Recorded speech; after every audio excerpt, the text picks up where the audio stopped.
Selamat Paskah buat semuanya. Sejak dari saudara masuk ruangan ini dan semua lagu yang telah dinyanyikan, semuanya adalah karangan seorang yang namanya Fanny Crosby. Semua lagu dari pertama sampai barusan. Dan nanti sepanjang kebaktian ini berjalan, kita hanya akan menyanyi semua lagu yang dicipta oleh seorang Fanny Crosby. Nah, hari ini kita merayakan Paskah, dan sesuatu yang menarik yang ingin saya bagikan bagi kita adalah bahwa salah satu spirit di dalam hidup dan pelayanan Fanny Crosby itu adalah bagaimana dia mendorong orang untuk ikut Tuhan secara sungguh-sungguh. Dan karena itulah maka pada momen Paskah kita kali ini saya ingin mengajak kita untuk bagaimana kita belajar untuk mengikut Tuhan sesuai dengan spirit dari Fanny Crosby. Tapi juga sekaligus hari ini merupakan satu tribut buat Fanny Crosby. Karena 24 Maret kemarin sebenarnya adalah hari ulang tahun dari Fanny Crosby. Siapakah Fanny Crosby sebenarnya? Dia adalah pengarang lagu Kristen yang paling populer, dan karenanya dia digelari Queen of the Gospel Songwriter, ratu dari penulis lagu-lagu rohani. Bahkan dia juga mendapat gelar Mother of Modern Congregational Singing in America, ibu dari nyanyian rohani modern Amerika. Lagu-lagu yang diciptakan oleh Fanny itu mempunyai satu paradigma kebangunan rohani yang luar biasa. Pada masa lampau ada dua penginjil hebat yang terkenal di dunia. Yang pertama namanya Ira DeSanke dan yang kedua adalah Dwight L. Moody. Dan saudara-saudara, Ira DeSanke itu pernah mencatat bahwa keberhasilan di dalam pelayanan baik dirinya maupun juga Dwight L. Moody itu salah satu penentunya itu adalah lagu-lagu dari Fanny Crosby. Jadi Fanny Crosby mempunyai atau menciptakan lagu-lagu yang mempunyai spirit revival, spirit kebangunan rohani. Kalau saudara melihat foto ini atau gambar ini adalah Fanny Crosby. Saudara, mengapa hari ini kita membuat acara ini?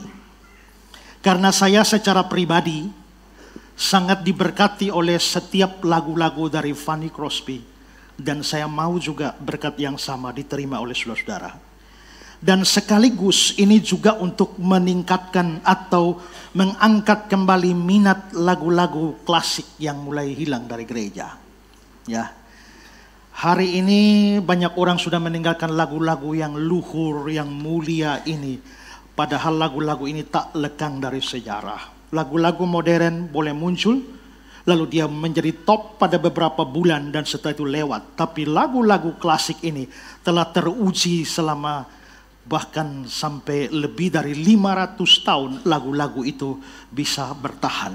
Dan karena itu juga maka seperti saya bilang tadi 24 Maret itu adalah hari ulang tahun dari Fanny Crosby. Kira-kira sekitar 3.000 gereja di Amerika setiap 24 Maret dan hari Minggu setelah itu merayakan hari Fanny Crosby. Karena itu maka pada kesempatan ini saya ingin di dalam perayaan Paskah ini kita mengikut Tuhan Yesus bersama Fanny Crosby. Mari kita bernyanyi bersama-sama.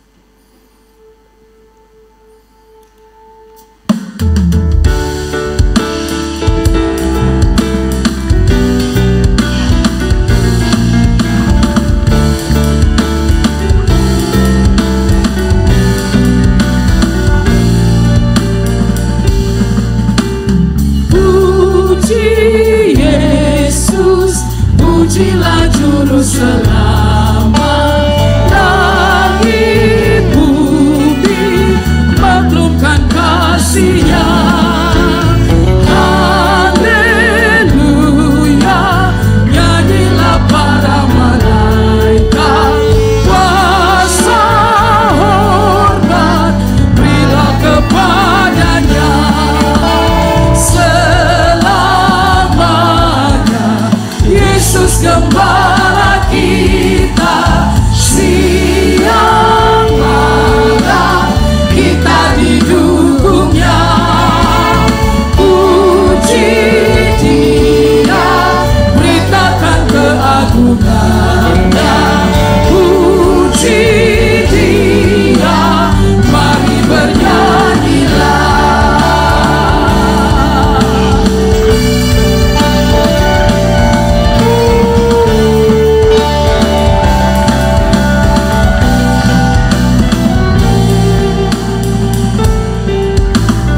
Puji Yesus, pujilah Juru Selamat. Hosiana, soraknya bergema. Kerajaannya untuk selama-lamanya. Yesus Kristus, Raja Nabi Iman. Ia datang, Raja segala alam. Kuasa hormat hanya kepadanya. Puji Dia, beritakan keagungannya. Puji Dia, mari bernyanyilah.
Nama sebenarnya adalah Frances Jane Crosby, tapi lebih dikenal sebagai Fanny Crosby.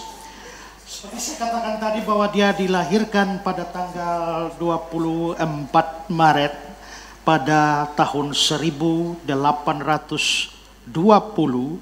di suatu desa namanya Desa Brewster, Putnam County, kira-kira 80 km dari New York. Kalau saudara melihat gambar ini adalah rumah tempat di mana Fanny Crosby dilahirkan. Ayah dari Fanny itu bernama John Crosby, dan ibunya itu bernama Mercy. Tapi John dan Mercy adalah istri kedua dari John. John sebelumnya menikah dan memiliki seorang anak, dan setelah istrinya mati, dia menikah dengan Mercy. Tapi Mercy ini, mereka mempunyai marga yang sama, yaitu Crosby.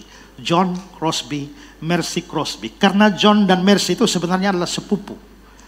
Ini adalah hal yang memalukan bagi Fanny di kemudian hari. Sehingga pada waktu dia bersaksi tentang keluarganya, dia berusaha untuk menyembunyikan identitas ibunya karena rasa malu bahwa ayahnya menikah dengan sepupunya sendiri yang bernama Mercy. Tapi terlepas daripada itu, keluarga John dan Mercy ini adalah keluarga yang miskin. Hanya dengan mengandalkan pekerjaan mengolah tanah yang dia punya sambil menjahit, John berusaha untuk menghidupi keluarganya. Sementara Mercy, dia hanya ada di rumah dan merawat anak-anak dan mengurus rumah. Itu membuat keluarga Crosby ini hidup dalam kemiskinan yang luar biasa. Mereka bukan hanya sekedar miskin luar biasa. Sampai-sampai untuk hidup, untuk makan saja sulit. Kadang-kadang mereka harus bergantung pada kemurahan hati tetangga yang bisa memberikan mereka makan. Dan karena itulah kita melihat bahwa kemiskinan yang hebat itu melanda dan ini membuat keluarga Crosby mengalami begitu banyak kesulitan finansial. Ya, kondisi ekonomi yang sulit ini berpengaruh pada masa kecil Fanny yang dibesarkan dalam lingkungan yang penuh dengan ketidakpastian finansial. Namun meskipun keluarga Crosby hidup dalam kemiskinan, mereka tetap berusaha mempertahankan tekad dan semangat untuk menjaga keluarga mereka bersama dan memberikan dukungan satu sama lain sebisa mungkin. Pengalaman masa kecil Fanny ini meskipun penuh dengan kemiskinan, penuh dengan kesengsaraan, kemudian membentuk karakter Fanny dan memberi Fanny pemahaman yang mendalam tentang nilai-nilai seperti kerja keras, ketekunan, dan keberanian. Ini juga mendorong Fanny untuk menemukan kekuatan dalam iman Kristen yang kemudian tercermin dalam karya-karya rohani yang luar biasa yang akan diciptakan di dalam hidupnya nanti. Pada waktu Fanny berumur 6 minggu, dia mengalami sakit demam tertentu dan radang yang mempengaruhi saraf matanya sehingga dia mengalami sakit mata. Keluarga yang miskin ini tidak tahu harus mencari bantuan tabib atau dokter di mana. Memang di desa mereka itu ada seorang dokter atau seorang tabib. Tapi pada waktu itu dokter atau tabib ini sementara bepergian ke luar kota. Dalam keadaan yang kalut karena Fanny yang baru 6 minggu itu sakit, maka orang tuanya segera mencari tabib dari desa tetangga. Dan mereka mendapatkan seorang yang mengaku sebagai dokter profesional. Lalu dia datang dan memeriksa keadaan Fanny. Dan pada saat dia memeriksa keadaan Fanny, dia mengusulkan sebuah cara pengobatan yang aneh, yaitu meneteskan bubur panas di dalam biji matanya. Lalu dia tambah dengan beberapa salep yang mengandung perak di dalamnya. Begitu salep perak bersama bubur panas kena di biji matanya, bukannya sembuh, malah itu membuat Fanny Crosby langsung menjadi buta kedua matanya. Maka dalam usia yang sangat kecil, 6 minggu, Fanny sudah mengalami kebutaan. Pada waktu tahu bahwa Fanny menjadi buta, mereka mencari, orang tuanya mencari tabib di desa tetangga. Begitu mereka mencari, ternyata mereka mendapat informasi bahwa tabib itu yang mengaku sebagai dokter profesional sebenarnya hanya seorang dukun kampung saja. Dan begitu mau mencari untuk bertanggung jawab, ternyata dukun kampung itu telah melarikan diri dari kampung itu. Apa boleh dikata, Fanny sudah menjadi buta. Ini pukulan hebat bagi keluarga Crosby, John, dan Mercy ini karena menerima kenyataan anak yang mereka miliki telah menjadi buta. Tapi badai belum berlalu dari keluarga Crosby. Beberapa bulan setelah itu, yaitu November 1820, John Crosby meninggal dunia. Maka ini pukulan besar bagi Mercy karena dia sudah kehilangan suami dan harus merawat seorang anak yang baru berusia beberapa minggu, beberapa bulan dan sudah buta.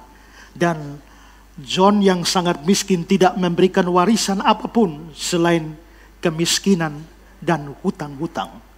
Dan ini membuat Mercy sangat-sangat menderita. Lalu di dalam keadaan semacam ini, Mercy berusaha untuk tetap kerja keras. Lalu dia bekerja sebagai pembantu rumah tangga di rumah orang. Dan pada saat itu dia juga tidak bisa lagi merawat Fanny. Karena itu dia menitipkan Fanny di dalam perawatan ibunya, Eunice Paddock Crosby. Sementara dia berusaha untuk mencari nafkah. Biarpun sudah bekerja sebagai pembantu rumah tangga, tapi kemiskinan tidak lewat dari hidupnya. Tambah hari tambah miskin dan betul-betul untuk makan mereka hanya bergantung pada kemurahan hati para tetangga. Mereka bertahan dalam kehidupan yang miskin semacam itu sampai Fanny berusia 3 tahun. Dan pada waktu Fanny berusia 3 tahun, keluarganya pindah ke kampung halaman dari neneknya Eunice Crosby itu di North Salem di New York. Dan kalau saudara lihat rumah ini, sebenarnya ini adalah rumah Fanny, tempat Fanny dibesarkan, yang sekarang orang jadikan menjadi suatu tempat ibadah. 3 tahun dia sudah pindah ke sana. Pada usia 5 tahun, kira-kira tahun 1825, beberapa tetangga itu merasa prihatin dengan kehidupan. Mereka mendengar cerita tentang Fanny yang buta pada umur 6 minggu.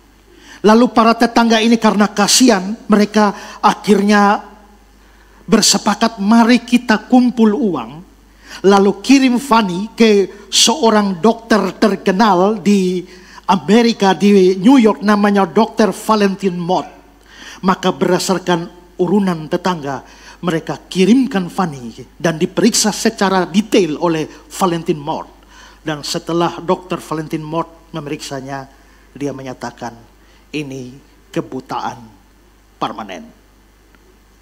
Tidak bisa dipulihkan lagi. Tapi yang menarik adalah bahwa Fanny ternyata tidak bersedih.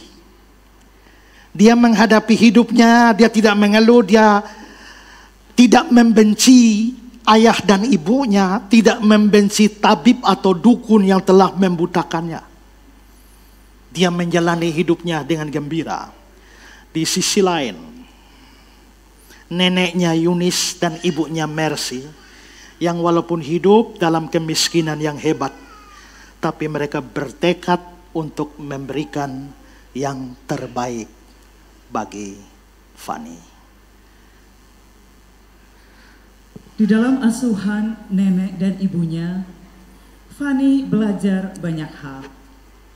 Sang nenek sering membacakannya karya-karya klasik seperti Shakespeare dan Don Quixote, serta mengajarinya berbagai hal tentang alam, sejarah, etika, moralitas, membaca, menulis, keterampilan seperti memasak, menjahit, dan banyak lain lagi yang sekiranya dapat membantu Fanny untuk menjadi sosok yang mandiri dan berguna dalam kehidupan sehari-hari.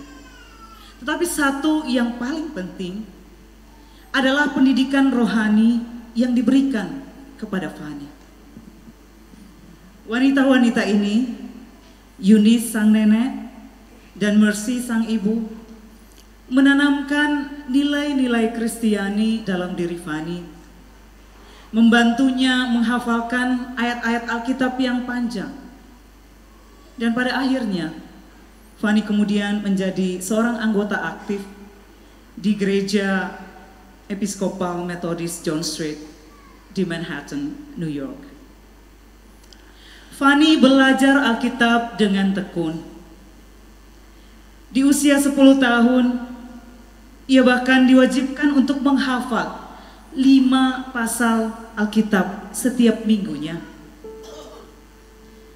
Inilah yang membuat di usia seperti itu, Fanny sudah mengetahui seluruh isi Alkitab, Perjanjian Lama maupun Perjanjian Baru. Bahkan di usianya yang ke-15, Fanny sudah menghafal seluruh kitab Amsal, Kidung Agung, beberapa pasal kitab Mazmur, 5 kitab Musa, dan 4 Injil. Wow, luar biasa bukan? Fanny pernah berkata, neneklah yang membawa Alkitab kepada saya dan membawa saya kepada Alkitab. Jemaat Tuhan, saya ajak kita bernyanyi bersama pujian.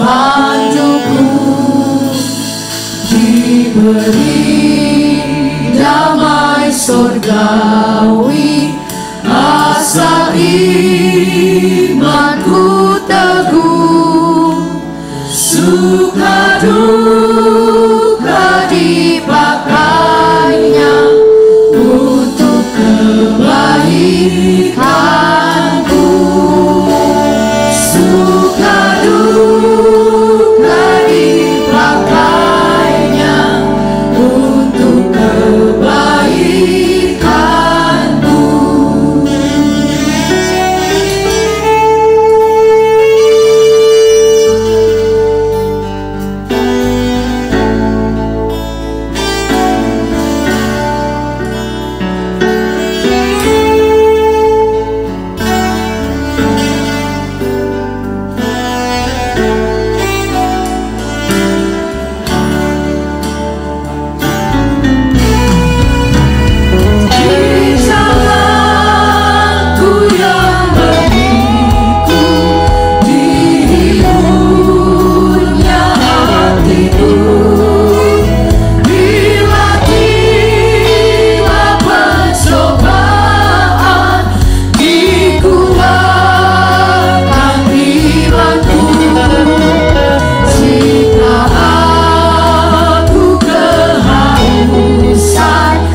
Saudara, lagu ini sebenarnya diciptakan oleh Fanny dalam sebuah perjalanan. Sebagai seorang buta, dia harus melakukan perjalanan antar kota pada waktu itu, dan dia naik di atas sebuah kereta api. Dan sepanjang jalan itu dia berpikir dan cemas, sebagai seorang buta harus pergi ke sebuah tempat yang baru. Apa yang terjadi nanti? Kalau saya turun, siapa yang menuntun saya? Siapa yang memegang saya? Siapa yang bawa saya ke tempat tujuan saya? Dia begitu cemas, tapi dalam kecemasan tiba-tiba dia ingat, kalau Tuhan pimpin saya, apalagi yang harus ditakutkan? Langsung dia ambil kertas di atas kereta api. Di jalanku ku diiring oleh Yesus, Tuhanku. Lagu itu diciptakan dari sebuah pengalaman iman yang luar biasa. Saudara-saudara, keinginan belajar Fanny yang besar itu lalu membawa dia belajar di sebuah sekolah namanya New York Institute for the Blind. Sekarang adalah New York adalah institusi khusus. Dan dia masuk ke sekolah itu pada umur 15 tahun. Kalau saudara lihat gambar ini adalah New York Institute for the Blind. Khusus institut untuk orang-orang buta. Dan di sini Fanny menghabiskan waktu sampai 7-8 tahun untuk belajar banyak hal di sana. Di sekolah ini, Fanny mendapat pendidikan yang mencakup pendidikan standar. Seperti misalnya membaca, menulis, matematika, sejarah, dan ilmu pengetahuan lainnya. Meskipun Fanny buta sejak usia muda, namun sekolah ini memberikan kesempatan kepada Fanny untuk mengembangkan keterampilan dan literasi serta pendidikan akademisnya. Fanny sering terlibat dalam kegiatan-kegiatan budaya dan juga kegiatan-kegiatan seni lainnya. Dia sering berpartisipasi dalam acara-acara teater dan musikal, serta mampu mengembangkan minatnya di dalam seni pertunjukan. Selain pendidikan formal, New York Institute for the Blind juga memberikan dukungan bagi siswa-siswa seperti Fanny. Dia sering berinteraksi dalam komunitas bersama teman-teman yang sebaya yang memiliki tantangan yang serupa dengan Fanny. Pendidikan yang diterima Fanny di New York Institute for the Blind memberikan satu dasar yang kuat bagi Fanny di dalam mengembangkan bakat musik dan sastra. Pengalaman inilah yang akhirnya membentuk Fanny Crosby menjadi salah satu tokoh yang sangat dihormati dan sangat terkenal baik di dunia musik maupun di dalam kehidupan rohani. Seperti saya bilang tadi, dia bersekolah di sana sekitar 7 dan 8 sampai 8 tahun untuk menyelesaikan pendidikannya. Setelah selesai, dia ditawarkan untuk lanjut program pascasarjana di sana. Dan dia akhirnya masuk dalam program pascasarjana selama 2 tahun. Dan setelah itu bukan hanya menyelesaikan pendidikan pascasarjana di sana, tapi Fanny langsung ditawarkan untuk menjadi pengajar di sana. Dan dia menerima, sehingga akhirnya di sekolah tempat dia belajar, dia menjadi guru atau semacam dosen tata bahasa Inggris. Dia juga mengajar retorika, ilmu untuk berbicara di muka umum, dan juga dia belajar, dia mengajar sejarah. Seperti kita dengar tadi, dia belajar banyak sejarah. Dia membaca atau dibacakan buku-bukunya Shakespeare, dan dia mempunyai pengetahuan umum yang begitu luas. Dan karenanya dia belajar, dia mengajar sejarah. Ini adalah salah satu gambar di mana Fanny sebagai seorang pengajar di New York Institute for the Blind. Nah, selama ada di New York Institute for the Blind ini, Fanny mendapatkan kesempatan untuk belajar musik secara mendalam. Tadi saya katakan bahwa dia disebut sebagai ratunya lagu-lagu Injil. Mengapa? Karena seumur hidup dia, kira-kira dia menciptakan lagu rohani sebanyak 9.000 buah lagu. Sebenarnya lebih, tapi karena bayangkan kalau penerbit harus menerbitkan sebuah buku lagu rohani. Kita punya Kidung Jemaat misalnya, itu kumpulan dari berbagai pengarang. Tapi kalau ini 9.000 buah lagu, bagaimana penerbit harus mencetak satu buku lagu yang isinya hanya Fanny saja. Maka Fanny terlalu banyak menulis lagu sampai yang memproduksi buku rohani menolak begitu banyak lagu Fanny masuk.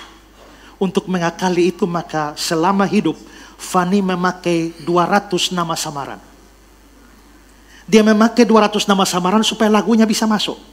Lalu lagu berikut lagi dia pakai nama lain lagi. Lagu berikut lagi dia pakai nama lain lagi. Sehingga orang mengatakan bahwa sepertinya Fanny menciptakan lagu itu di atas 9.000 buah lagu.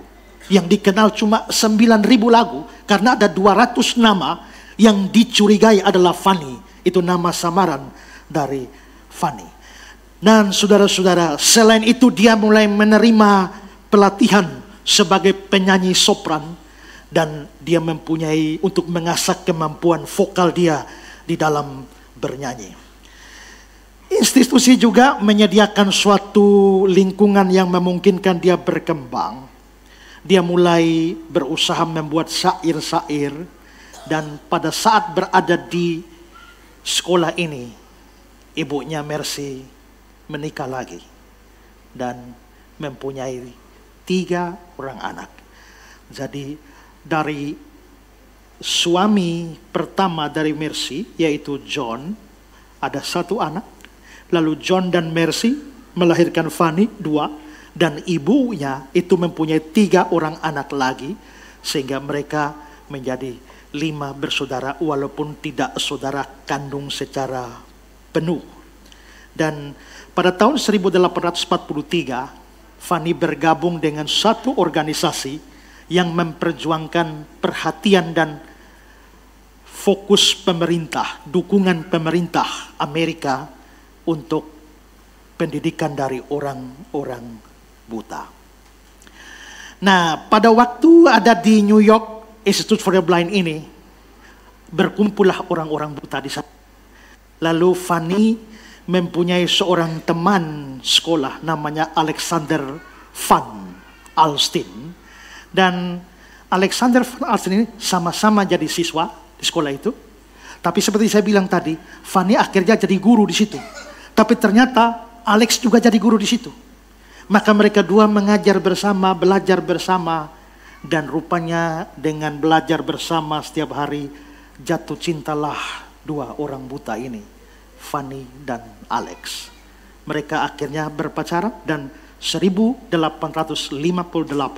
Fanny menikah dengan Alex. Ini adalah foto Fanny dan Alex. Ya, dua pasang orang buta ini. Dari pernikahan mereka lahirlah seorang anak yang diberi nama Francis Crosby Van Alstine. Tapi sayang, pada waktu anaknya Francis ini baru berumur 9 minggu, dia terserang sakit demam dan dalam tidurnya yang terakhir dia melepaskan nyawanya.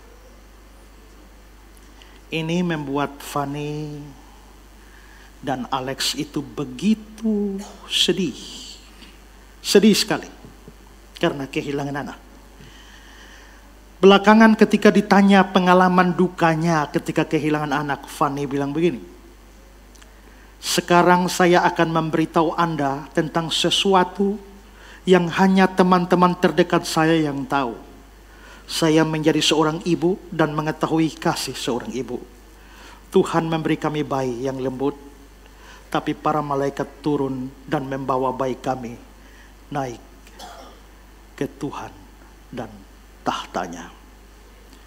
Fanny begitu sedih ketika anaknya meninggal. Dia merangkul anaknya yang sudah menjadi mayat itu dan peluk dengan kuatnya sambil dia berkata, "Nah, pelukan mama tidak kuat dan tidak aman. Pelukan mama tidak bisa membuat kenyamanan padamu.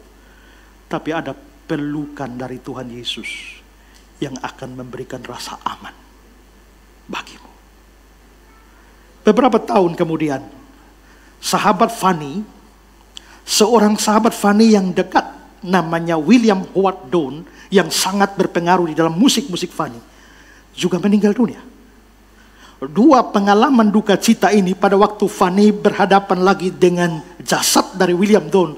Dia juga berkata, "William, aku tidak bisa lagi memeluk kamu. Tapi ada tangan Tuhan Yesus yang dengan aman memeluk kamu seperti tangan yang sama yang memeluk bayiku. Dalam pelukan tangan itulah kamu aman." Sebuah kertas diangkat dan dia langsung menulis, "Safe in the arm of Jesus." Selamat di tangan Yesus, aman pelukannya. Aman pelukan itu dari mana?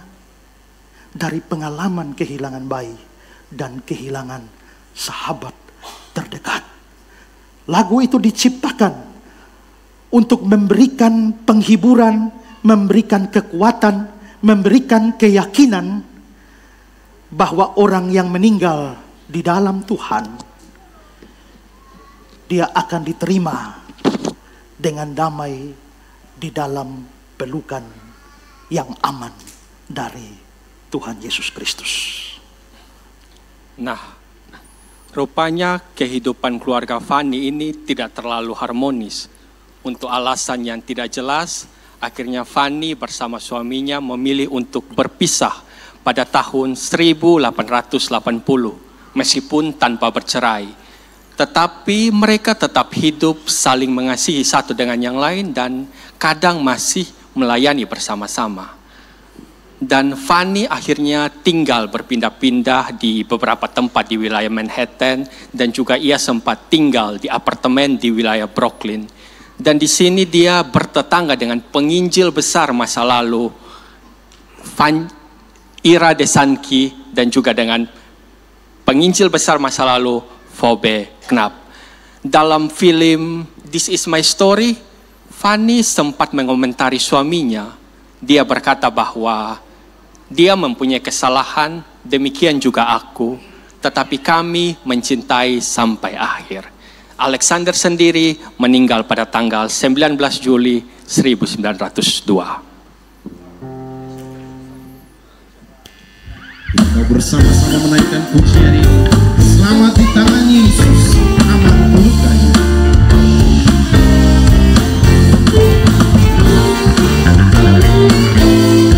Boleh sambil kita tepuk tangan.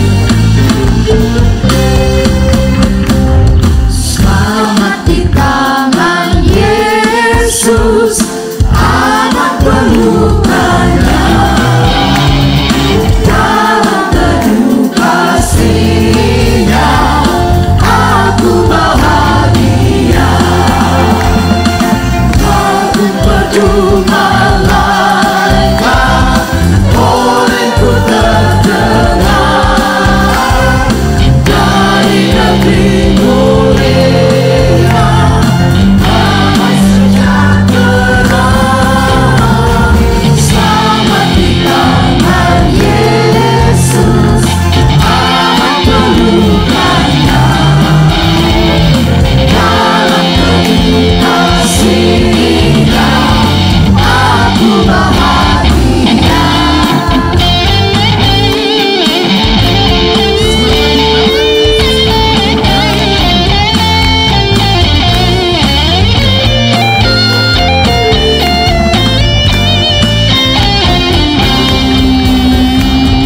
Selamat di tangan Yesus, aku tak peduli. Dosa pun dan cobaan jauh dari diriku. Bukan cemas dan bimbang, kuasanya tak kekal. Goda dan air mata akan segera lenyap. Selamat di tangan Yesus, amat pelukanya. Dalam teduh kasih-Nya, aku bahagia. Yesus perlindunganku, rahmat-Mu bagiku.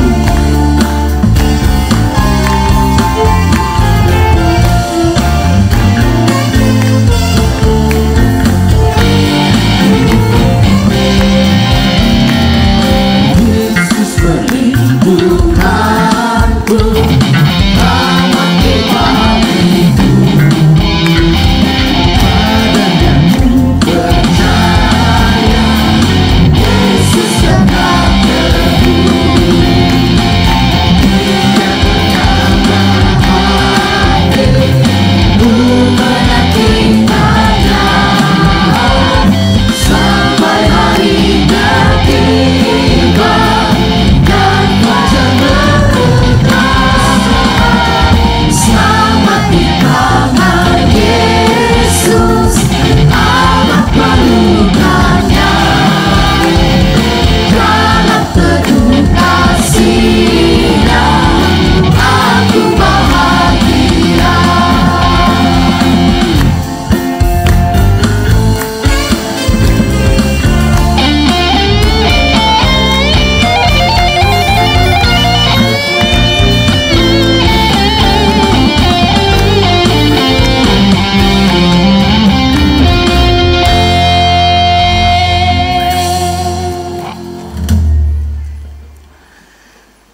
Fanny bukan hanya jago menciptakan lagu, tapi juga dia jago sekali dalam bikin puisi.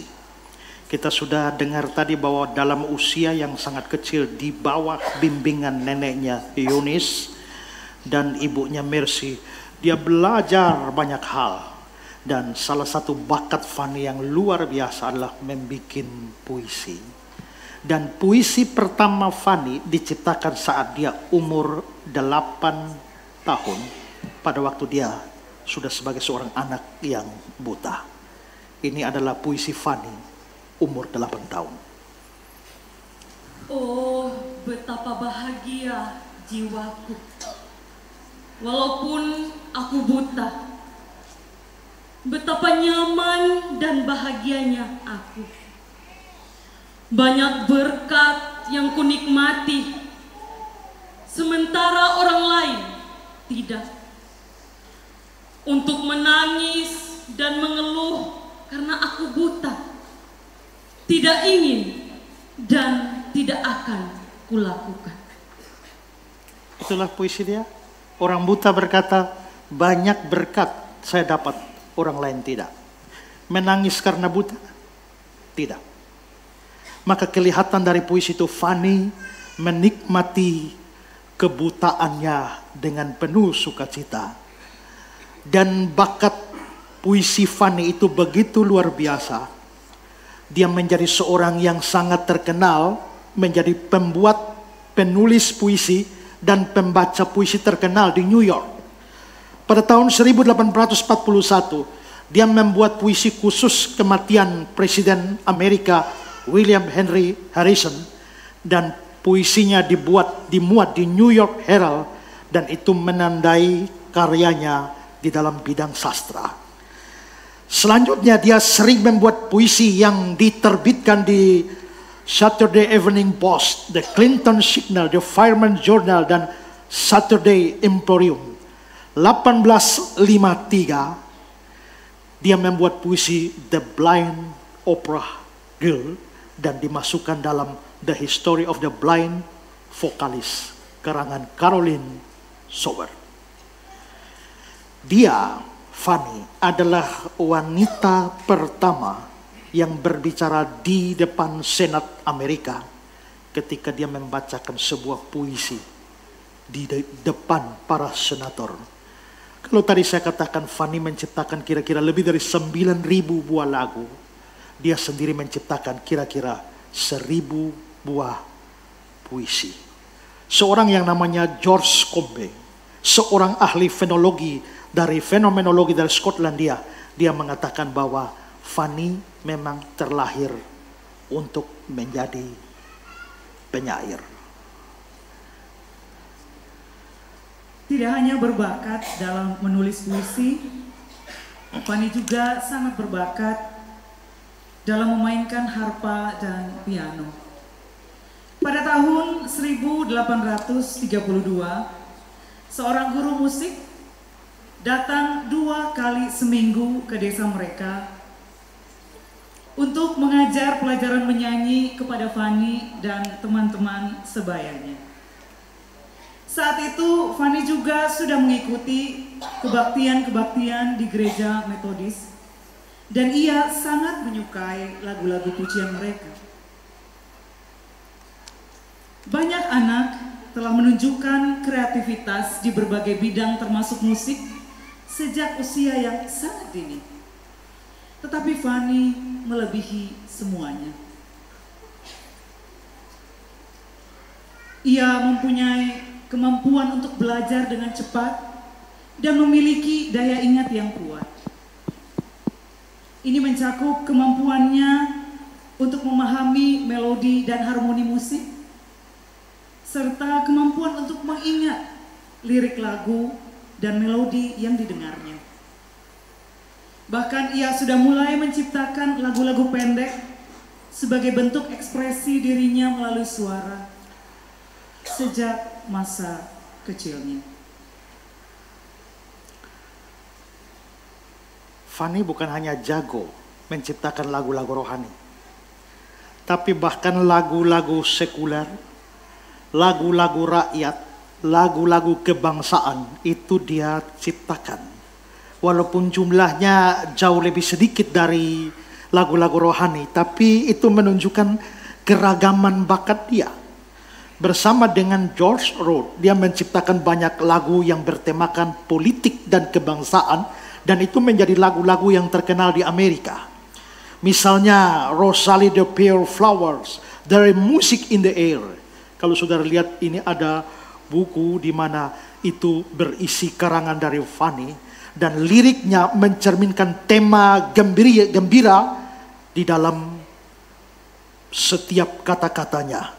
Dia juga menciptakan Let's Have a Merry Christmas. Itu mengajak orang bergembira di dalam perayaan Natal.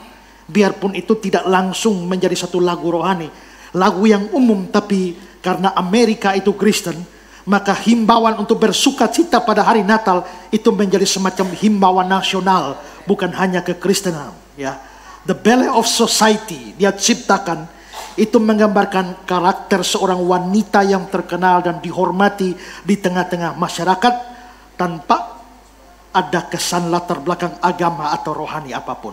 Jadi itu adalah lagu-lagu sekuler dari Fanny. Dia menulis banyak kantata kebangsaan. The Flower Wind adalah kantata kebangsaan pertama komposer Amerika, dan itu adalah Fanny Crosby. Dan George Root dia menulis 60 lagu rakyat yang populer di samping lagu-lagu rohani, dan salah satu lagu rohani yang Fanny ciptakan menyentuh hati hampir semua orang di pelosok dunia ini.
Ketika Fanny Crosby berusia 30 tahun, dia mengikuti kebaktian di sebuah gereja Metodis. Dia begitu sungguh-sungguh mengikuti khotbah yang disampaikan, karena khotbah itu yang akan merubah keputusan di dalam hidupnya. Isi khotbah tersebut adalah betapa pentingnya seseorang mempunyai Tuhan dan Juru Selamat. Kristus Tuhan sebagai Tuhan dan Juru Selamat. Dan dengan penuh kerendahan hati dan keyakinan, Fanny Crosby memutuskan untuk menyerahkan hidupnya sepenuhnya untuk menerima Kristus sebagai Tuhan dan Juru Selamatnya. Pengalaman pertobatan daripada Fanny Crosby ini menjadi titik balik yang sangat penting dalam hidupnya. Dia merasakan satu sukacita yang sangat luar biasa, suatu kedamaian yang sangat luar biasa yang belum pernah dia rasakan selama ini di dalam kehidupannya. Kemudian dengan satu tekad yang bulat, dia menerima Kristus sebagai Tuhan dan Juru Selamatnya di dalam kehidupannya. Setelah momen pertobatan ini, iman Fanny Crosby semakin hari semakin bertambah, semakin mencintai Tuhan. Hal ini tercermin dari karya-karyanya yang sangat luar biasa dalam bidang musik rohani Kristen. Fanny Crosby terus dan terus menerus menulis lirik-lirik lagu yang sangat memuliakan Allah, menyampaikan pesan keselamatan pada setiap jutaan orang yang ada di seluruh dunia ini. Perlunya kita memiliki Juru Selamat, Kristus Tuhan sebagai Juru Selamat kita. Sebuah perusahaan lalu meminta Fanny, bolehkah kamu menciptakan 4 lagu dalam 1 minggu untuk kepentingan gereja? Dan Fanny menyetujuinya. Dan sejak dari itu setiap minggu 4 lagu keluar, 4 lagu keluar, 4 lagu keluar. Dan untuk 1 lagu dia hanya dibayar $1 untuk 1 lagu. Suatu jumlah yang terlalu kecil untuk masa itu. Tapi satu hal yang menarik dari Fanny ini adalah tidak ada lagu yang dia ciptakan tanpa berdoa terlebih dahulu. Setiap kali mau buat lagu berdoa sungguh-sungguh. Dia mengatakan kata-kata ini.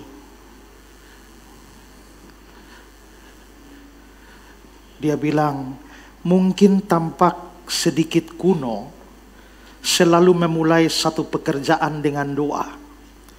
Tetapi saya tidak pernah membuat satu hymn, satu lagu tanpa terlebih dahulu meminta kepada Tuhan yang baik untuk menjadi inspirator bagi saya. Fanny Crosby juga membuat kantata-kantata rohani. Kantata itu lagu-lagu untuk paduan suara, untuk paduan musik. Dan di dalamnya ada banyak lagu. Dan kantata rohani dari Fanny yang terkenal adalah Captivity and the Restoration, yang mengisahkan tentang kisah Nabi Daniel dan perjuangannya di Babel. Dan di dalam kantata ini, kantata yang satu, Captivity and Restoration, di dalamnya ada 35 lagu. Juga dia membuat kantata Santa Claus Home dan The Christmas Excursion. Dan karena itulah maka seperti saya katakan di awal tadi, dia digelar sebagai Queen of Gospel Songwriter, ratu dari lagu-lagu Injil, Mother of Modern Congregational Singing in America. Dan saudara-saudara, sisi lain dari Fanny bukan hanya menciptakan lagu rohani, tapi seperti tadi kita sudah dengar, pada waktu dia menerima Yesus sebagai Juru Selamat dan Tuhannya, dia tidak ingin agar Yesus hanya menjadi miliknya pribadi. Dia mau supaya ribuan orang itu bisa menerima Yesus. Dia menyebarkan itu lewat lagu-lagunya. Tapi juga Fanny membentuk suatu yayasan atau lembaga misi kota yang berkonsentrasi pada pelayanan penginjilan, plus membantu orang-orang miskin di Manhattan, Amerika. Dan seperti saya bilang tadi, dia dapat satu lagu $1, satu lagu $1, dan semua uang itu, walaupun dia miskin, tapi dia tidak pakai uang $1 itu untuk kepentingan pribadi, tidak. Seluruh uang dari hasil lagunya itu dipersembahkan buat pekerjaan misi melalui misi pelayanan kota yang dia kerjakan bersama-sama dengan teman-temannya. Ada banyak lagu yang dia ciptakan, itu tidak dibayar, dibohongi oleh orang-orang yang meminta dia menciptakan lagu. Tapi dia menegaskan bahwa saya memang menciptakan lagu bukan untuk cari uang. Maka walaupun dia ditipu oleh orang tidak dibayar, tapi itu tidak mengurungkan semangat Fanny untuk terus berkarya bagi Tuhan. Dan Fanny menjadi seorang yang sangat-sangat hebat di dalam menciptakan lagu ini. Kehebatan Fanny itu diakui oleh orang-orang. Saya berikan contoh. Il Wheaton bilang begini, kapasitasnya untuk pekerjaannya luar biasa. Dan dia sering dapat menyusun 6 atau 7 him sehari. Satu hari 6 sampai 7 him. Lalu berikut dari Pittsburgh Press, dia bilang, puisi dan nyanyiannya sepenuhnya tersusun dalam pikiran, dan dia mengerjakan sebanyak 12 nyanyian sekaligus sebelum mendiktekannya ke Amenesius juru ketik. Pada satu kesempatan Crosby menyusun 40 him dalam pikirannya sebelum ditranskrip. Jadi dia ciptakan lagu bukan seperti kita di muka komputer atau di atas kertas, tidak. Cipta di otak sendiri. Habis cipta bisa cipta 7-8 lagu. Habis cipta seluruh lengkap di kepala, baru panggil juru tulis, ketik. Bahkan kalimat terakhir, dia pernah menyusun 40 him di otak saja. Setelah itu baru panggil juru tulis. Saudara bayangkan ini kemampuan macam apa ini? Saya belum pernah menemukan penulis lagu di era sekarang ini mampu menciptakan. Kita cipta di komputer, ya, simpan di harddisk. Tapi ini ada harddisknya di sini yang mampu menyimpan 40 lagu. Saya bikin khotbah setiap hari, tapi saya selalu harus mengetik, ya. Dan saya tidak bisa menyusun khotbah di otak saya secara lengkap. Tapi Fanny menyusun ini lagu-lagu ini. Ini kalau lagu ini sebentar bisa miring itu, ya. Tapi dia ciptakan semua di kepalanya, dan setelah itu baru menyuruh ini. Salah satu contoh, ya, pada satu hari pada tahun 1873, tadi kita dengar bahwa Fanny kos dan dia sempat bertetangga dengan beberapa penginjil terkenal seperti Ira de Sanke, Dwight L. Moody. Tapi Fanny mempunyai seorang teman sekaligus tetangga yang namanya Phoebe Knapp. Ini adalah Phoebe Knapp, ya. Nah, Phoebe Knapp ini orang kaya, sahabat Fanny. Dan satu hari, sementara Fanny memasak di belakang, Phoebe Knapp datang. Phoebe Knapp ini adalah seorang yang muda, yang energik dan sangat lincah. Maka dia datang, dia, halo Bibi Fanny, bikin apa? Bibi Fanny sedang masak. Dia lihat ada piano Fanny di depan. Langsung Phoebe Knapp mulai main-main piano ini. Dia cipta-cipta musik. Phoebe Knapp juga orang pintar musik. Maka dia menciptakan musik. Nah, musiknya sudah jadi. Tapi dia tidak tahu harus memberikan kata-kata apa di dalam musik itu. Lalu setelah itu Phoebe Knapp bilang, Tante Fanny, sini. Dengarkanlah musik yang baru saja saya ciptakan. Lalu coba mainkan. Phoebe Knapp mulai mainkan begitu. Lalu dia tanya, Tante, kira-kira musik saya ini cocok jadi lagu apa?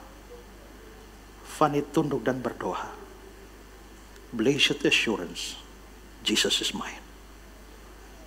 Dan dalam tempo hanya 5 menit, 3 bait selesai.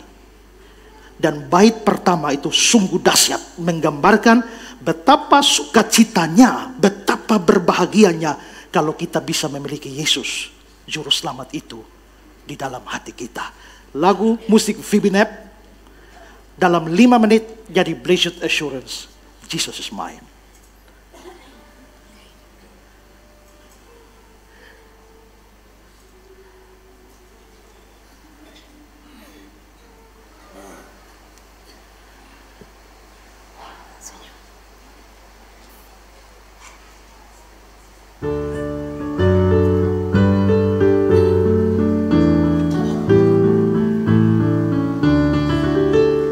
Aku bernyanyi bahagia, memuji Yesus selamanya.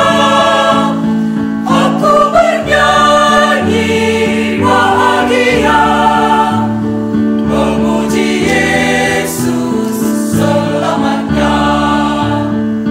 Berbahagia yakin teguh, Yesus abadi kepunyaanku. Aku warisnya kuning tebus, ciptaan baru Roh Kudus.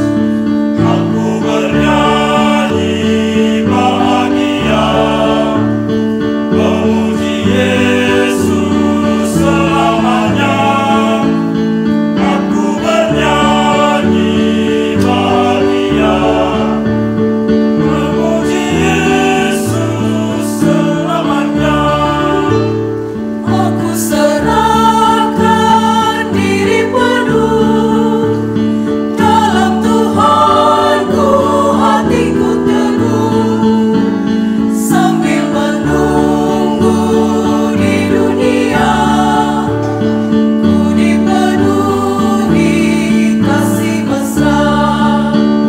Aku bernyanyi bahagia, memuji Yesus selamanya.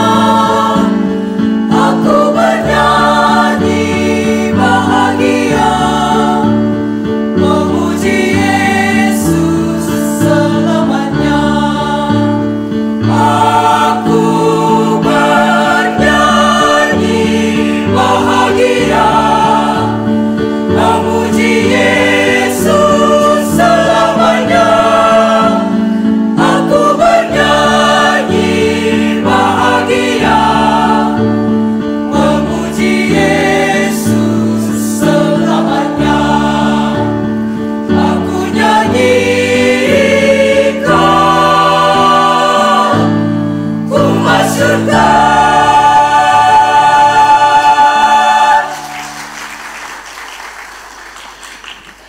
Luar biasa, inilah lagu dalam 5 menit yang hanya dibuat di otak Fanny.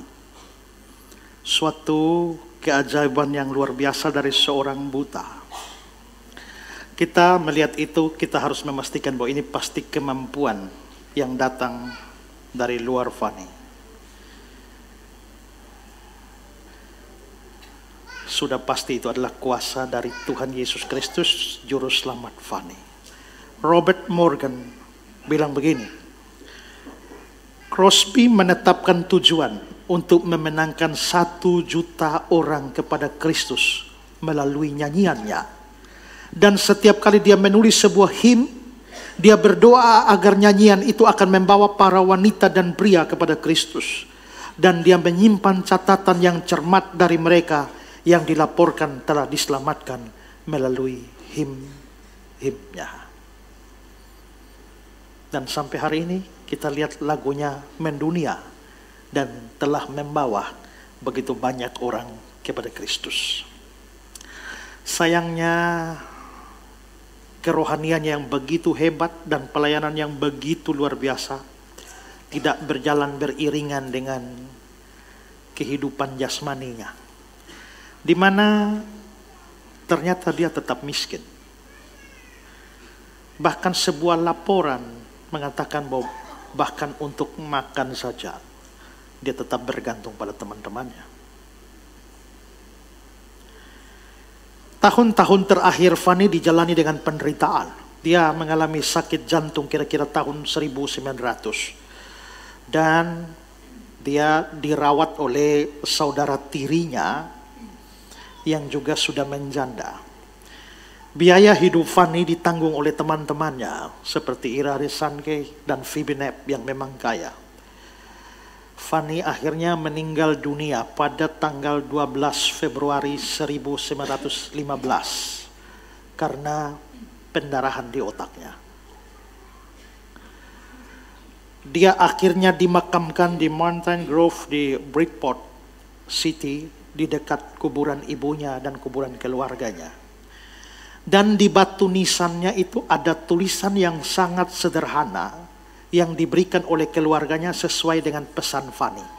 Fanny pesan itu untuk ditulis. Kalau kita lihat ini adalah batu nisan dari Fanny. Aunt Fanny, she had done what she could.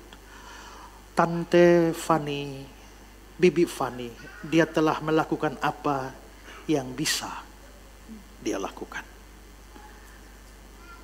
Seluruh pemakaman Fanny biayanya ditanggung oleh Phoebe Knapp. Sebelum Fanny mati, pada 26 Maret 1905, 2 hari setelah dia berulang tahun, karena pas hari Minggu, maka gereja-gereja di Amerika itu merayakan ulang tahunnya bersama-sama pada ulang tahun Fanny yang ke-85.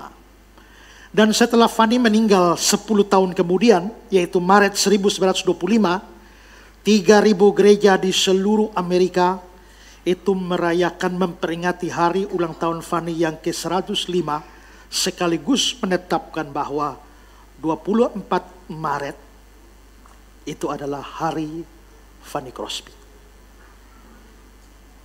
Biasanya dirayakan pada hari Minggu setelah 24 Maret. Itulah sebabnya hari ini, setelah 24 Maret beberapa hari yang lalu, bertepatan dengan hari Paskah kita, jam tribute to Fanny Crosby. Dan membawa semua kisah dia, membawa semua lagu dari Fanny yang telah memberkati jutaan orang. Kita mungkin sering menyanyikan lagu-lagu ini, tapi kita tidak tahu siapa yang ada di balik itu dan kisah apa yang ada di balik itu. Mengerti perjuangan Fanny dalam setiap lagu, misalnya seperti tadi, karena dia tidak tahu mau kemana lagi, tapi keyakinan iman, di jalanku ku diiring. Adalah penghiburan dan kekuatan bagi mereka yang telah kehilangan orang-orang yang dikasihi, papa, mama, kakak, adik, anak, suami, istri, yang sudah percaya bahwa biarpun pelukan kita begitu lemah, tapi pelukan Sang Juru Selamat itu kuat, aman pelukannya.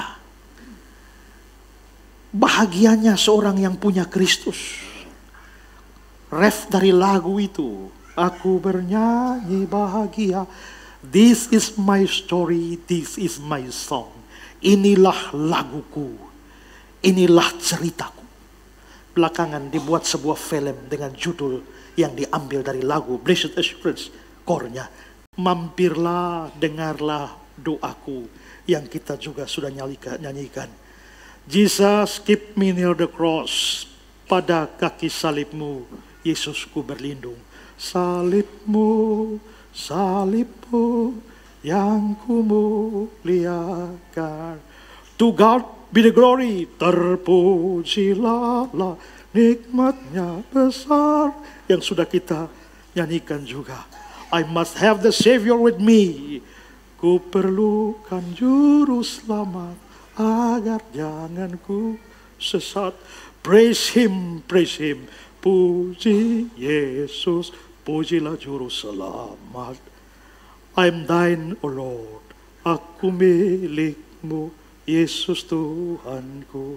All the way my Savior led me, di jalanku ku diiring oleh Yesus Tuhanku.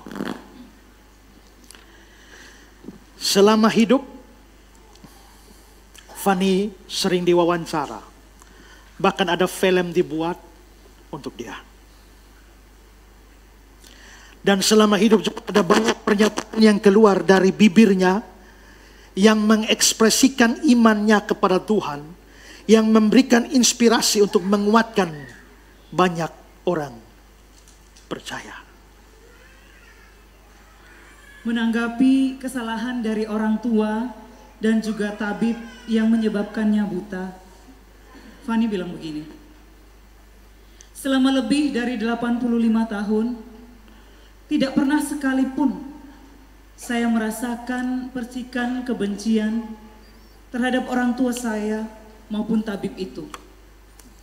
Karena saya percaya bahwa Tuhan baik, dan dengan cara ini Dia menguduskan saya untuk melakukan pekerjaan yang masih diizinkan untuk saya lakukan.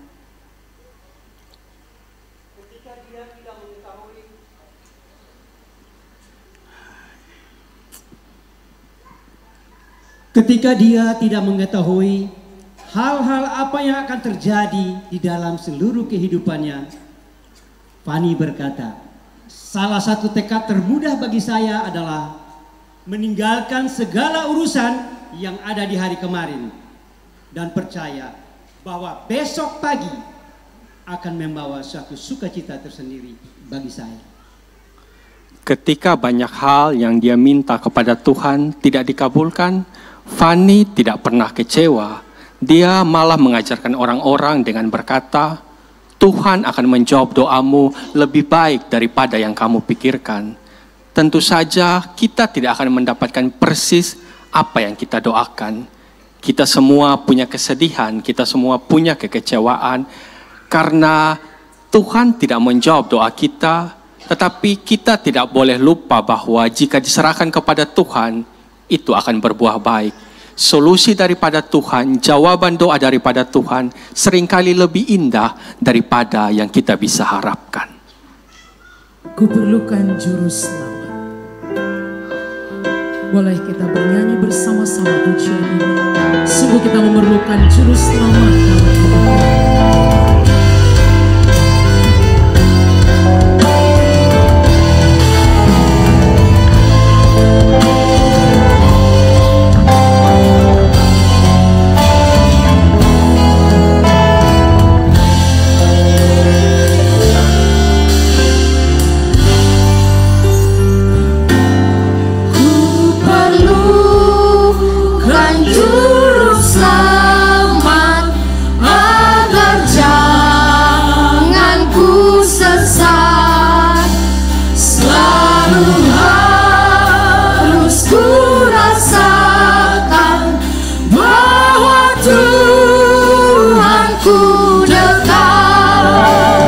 Maka jiwaku tenang.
Semua kisah tentang Fanny Crosby ini sebenarnya memberi banyak pesan buat kita.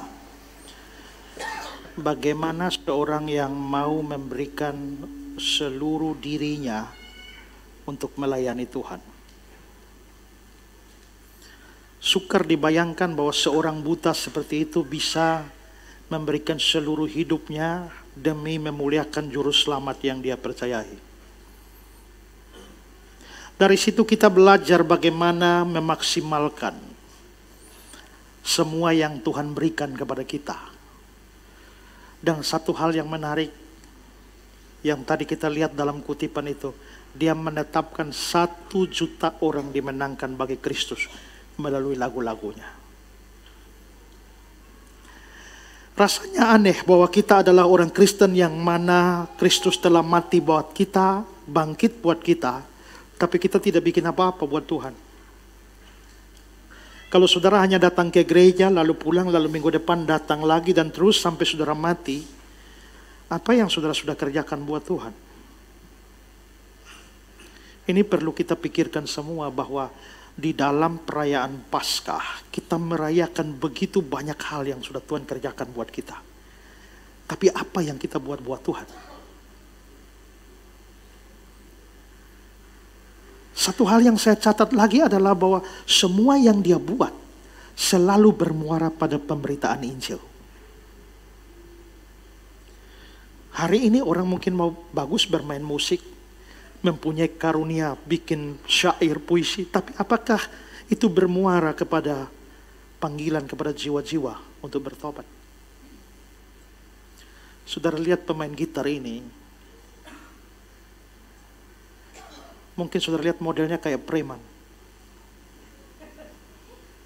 Tapi itu penginjil. Ini orang lahir di Boti, sekolah tidak tamat di STM Kupang sini. Pergi ke Surabaya, sekolah teologi juga tidak tamat. Tapi Tuhan memanggil dia untuk membawa gitarnya ini untuk memuliakan Tuhan. Ya. Dia memakai gitarnya ini untuk memberitakan Injil. Dan pemberitaan Injil itu ada di kalangan para preman, debt collector, dan para pemulung di Surabaya. Tanpa diikat oleh gereja manapun. Sukar bagi dia kalau berpenampilan seperti saya lalu masuk ke dunia preman. Maka penampilannya harus mirip preman. Badannya yang penuh tato itu bukan karena ingin keren-kerenan, tapi supaya bisa membawa dia ke tengah-tengah dunia preman.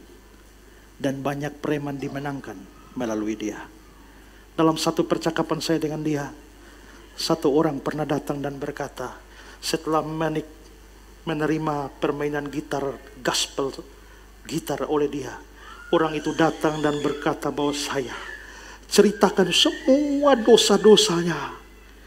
Lalu Pak Jimmy langsung sorong tangan, selamat, kita dua sama. Bedanya saya punya juru selamat, kamu tidak. Dan dengan gitar yang dia bawa keliling dunia ini, telah membawa banyak orang juga kepada Kristus. Apa yang kita mau buat untuk Tuhan? Jumat Agung, Kristus telah mati buat kita. Paskah, dia telah bangkit bagi kita. Selalulah pikir, jangan sampai mati dengan tidak buat apa-apa bagi Tuhan. Kita perlu meninggalkan legasi untuk generasi akan datang. 9.000 lagu Fanny telah di rumah Bapa di surga. Tapi banyak orang masih dibawa kepada Kristus melalui lagu-lagu dia. Tapi hal lain yang perlu kita mengerti adalah, bayangkanlah seandainya saudara yang buta, saya tidak tahu anak umur 6 minggu itu sudah bisa melihat atau tidak. Belum ya. Belum sempat lihat sudah buta. Itu berarti bahwa memang tidak pernah satu titik pun sedikit dia melihat dunia ini. Tapi dia tidak pernah mengeluh. Dia tidak pernah kecewa, tidak pernah putus asa, tidak marah sedikit pun sama Tuhan. Dia justru bisa bersyukur dan melayani Tuhan dengan kemampuan yang ada padanya. Dalam salah satu biografinya, dia tulis tentang kebutaannya. Dia bilang begini,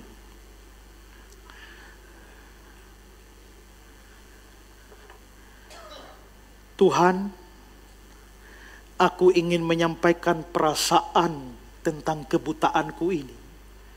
Pada awalnya aku sulit menerima kenyataan ini, tapi aku selalu berusaha dan belajar menerima kondisi ini. Dan akhirnya semua berjalan dengan baik. Sekarang aku menyukuri keadaanku.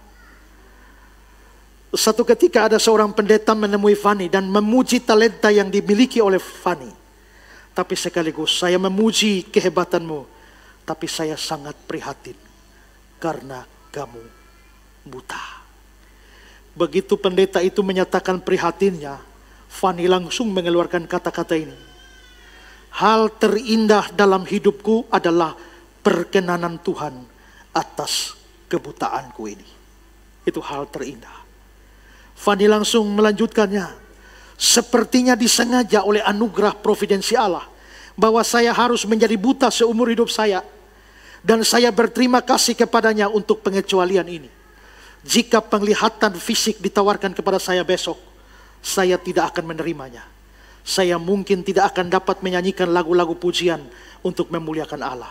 Jika mata saya mengarahkan diri saya kepada hal-hal yang menarik dan indah dari diri saya.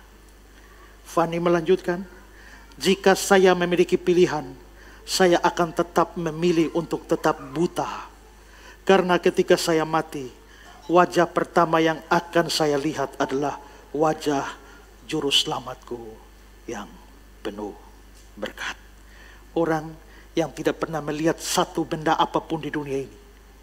Dia tidak ingin melihat, dan dia hanya ingin ketika aku melihat pertama kali, yang kulihat adalah wajah juru selamatku. Pengalaman hidup Fanny Crosby harus membuat kita punya tekad sungguh-sungguh untuk mengikut Tuhan. Walaupun ada kesulitan, tapi seperti kata Roma 8 ayat 28, kita tahu sekarang Allah turut bekerja dalam segala sesuatu, mendatangkan kebaikan bagi mereka yang mengasihi Dia, yaitu bagi mereka yang terpanggil sesuai rencana Allah. Mengikut Kristus bersama Fanny Crosby.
Kita telah mendengarkan kebenaran firman dengan tema mengikuti Yesus bersama Fanny Crosby.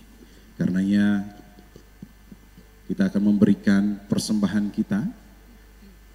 Mari siapkan persembahan saudara yang terbaik. Bapak Ibu yang mengikuti ibadah ini melalui live streaming bisa memberikan persembahan lewat nomor rekening atau barcode yang telah tertera pada layar Bapak Ibu sekalian. Dan Bapak Ibu yang ada di tempat ini akan memberikannya lewat tanggul persembahan yang akan dijalankan.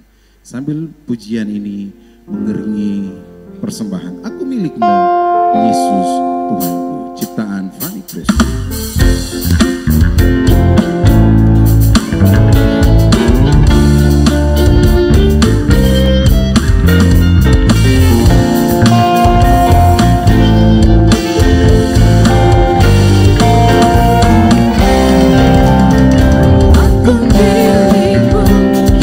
Tuhanku, ku dengar suaramu, ku merindukan datang mendekat dan diraih olehmu.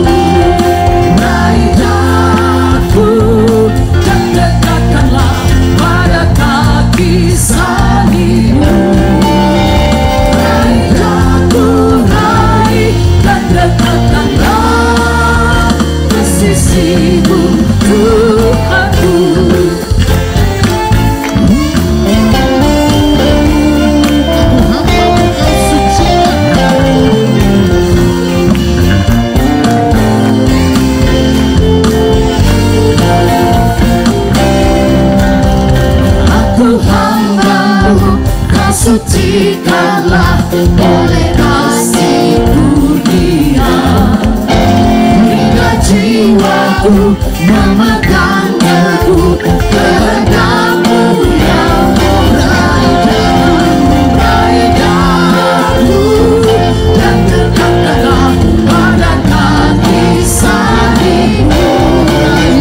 Raih daku, raih, dan dekatkanlah ke sisi-Mu Tuhanku. Sungguh indahnya walau sejenak besertamu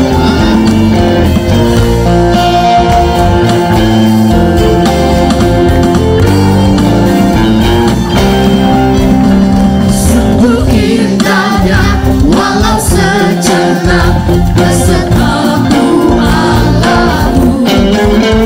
Dalam doaku sungguh agaknya bersekutu denganmu. Raih daku, dan dekatkanlah pada kaki salib-Mu. Raih daku, raih, dan dekatkanlah ke sisi-Mu Tuhan. Raih daku, dan dekatkanlah pada kaki salib-Mu. Raih daku, raih, dan dekatkanlah ke sisi-Mu Tuhan.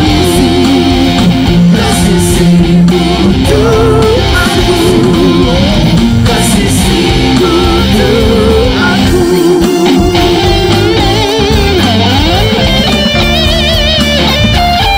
Terima kasih untuk seluruh persembahan Tuhan. Tuhan Yesus memberkati.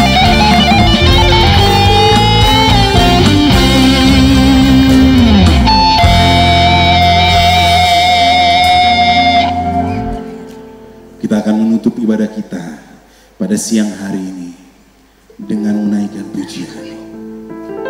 Kuperlukan juru selamat agar jangan kusesat.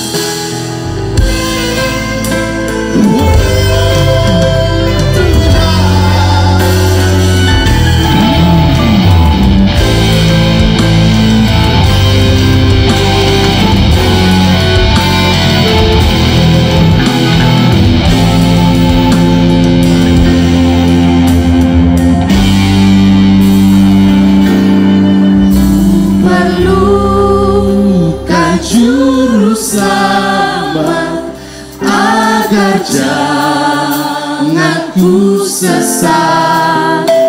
Selalu harus ku rasakan bahwa Tuhanku dekat. Maka jiwaku tenang, takkan takut terendam bila Tuhanku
Jemaat, arahkan hatimu pada Tuhan dan terimalah berkat darinya.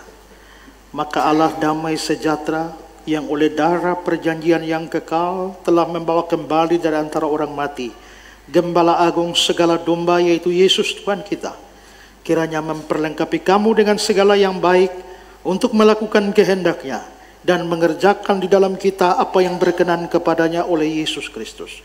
Bagi Dialah kemuliaan sampai selama-lamanya.